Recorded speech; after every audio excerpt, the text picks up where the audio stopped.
Hey, this is Will from the Smith Street Band. We're at Groezrock, and you're hanging out with Her Name Is Murder Productions. If anything, it's just kind of a talking point, like, how racist is your government? Yeah, pretty racist. How about yours? Yeah, super racist. How shit's that? You know, it's kind of something to bond over, like, you know. And I think the Australian situation is going to be fucking awesome for music. And it's going to be awesome for politics because Tony Abbott is, like, so embarrassing. Like, it's not even that he's a bad politician, he's just, like, a fucking dumbass.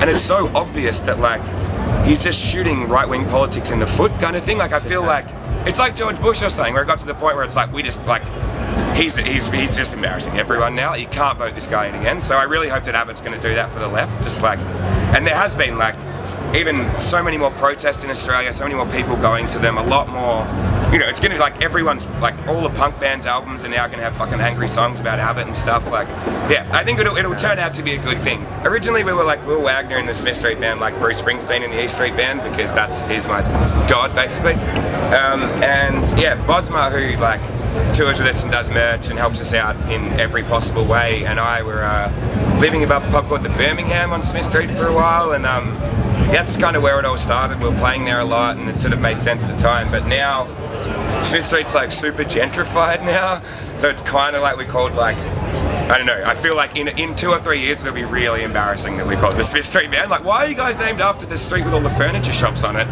It's really weird. It's like the best thing and the worst thing. I have like quite sort of serious depression and anxiety issues that like, it gets a lot, the first times you tour it's quite hard to deal with, but you just find little tricks and ways to deal with it. Like, I don't drink on tour now because it's just like a recipe for going downhill, and like if everyone's crashing somewhere and I need to sleep in a bed, I'll spend $50 to go and sleep in a bed at some shit motel. Like, just sort of giving myself those allowances. That's like, you know, if you had a shitty ankle on tour, you wouldn't walk around everywhere.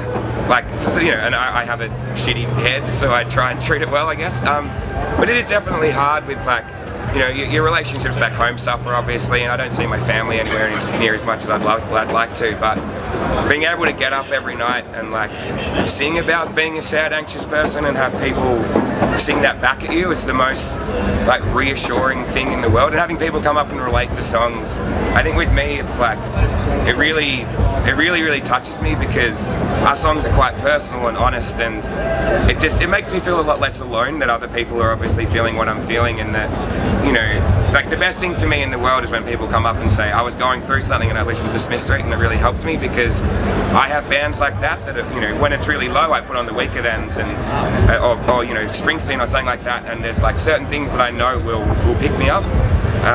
So yeah, the fact that we are that band for some people is just like the biggest honour I could really kind of hope for. It's really something else, yeah.